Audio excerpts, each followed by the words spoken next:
Assalamualaikum warahmatullahi wabarakatuh. Sampurasun. Langkung ti payun urang panjatkeun puji sinareng syukur kehadirat Allah Subhanahu wa taala anu tos maparin kanikmatan iman, nikmat sehat, sareng nikmat Islam supados urang tiasa kempel dina ieu acara. Shalawat jeung salam urang sanggakeun ka baginda Nabi Muhammad sallallahu alaihi wasallam, ka kulawargina, ka para sahabatna, sareng mugia ka urang sadaya salaku umatna nepi ka akhir zaman. Amin. Para hadirin anu dipihormat, tepangkeun wasabdi nawarana satia kansa, simkuring ngagem pancen janten panumbu catur, teu hilap ngahaturkeun rawuh nuhun ka para pamilon sarta para pangjejer anu parantos kersa hadir dina ieu kempelan kanggo medar sareng ngadiskusikeun ngeunaan kagiatan pembelajaran tatap muka terbatas. Kukituna supados teu nyangkolong kana waktos, hayu urang sadaya buka ieu sawala ku aosan basmalah sasarengan. Bismillahirrahmanirrahim.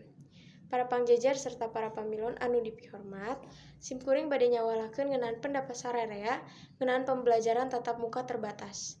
Tos hadir sasarengan dina ieu acara nyata para wawakil ti kelas 11 MIPA 4 serta para wawakil ti para orang tua. Wilujeng sumping sadayana supados nyinggeutkeun kana waktos, urang langsung wae kana bahasan utamana, nyaeta kumaha pendapat sararea ngeunaan pelaksanaan tatap muka terbatas ieu. Mangga wakil ti pihak orang tua kanggo ngadugikeun pendapatna. Hatur nuhun kana pendapatna, sakumaha anu tos didugikeun nyaeta sajumlah orang tua ngarasa satuju ngeunaan pelaksanaan pembelajaran tatap muka terbatas ieu.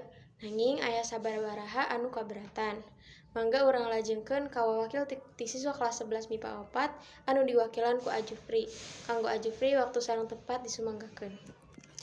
Hatur nuhun ka Ajufri kana kamandangna.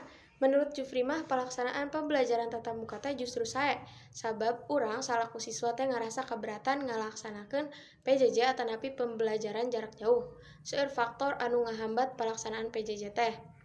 Nah, hasil tina sawala ieu nyaeta seseueurna teh ngarasa henteu kaberatan ngalaksanakeun pembelajaran tatap muka terbatas, ditinggal tina sababaraha aspek. Kukituna, hayu urang sadaya sasarengan ngataatan prokes supados tiasa ngalaksanakeun PTM, nyaeta pembelajaran tatap muka tapi henteu terbatas. Para hadirin anu dipihormat, teu karos ieu acara teh parantos rengse. Alhamdulillah ieu acara teh ti kawit dugi karengsena parantos kalaksanaan kalayan lancar. Kukituna hayu urang sasarengan nutup ieu acara ku aosan hamdalah. Alhamdulillahirabbil alamin.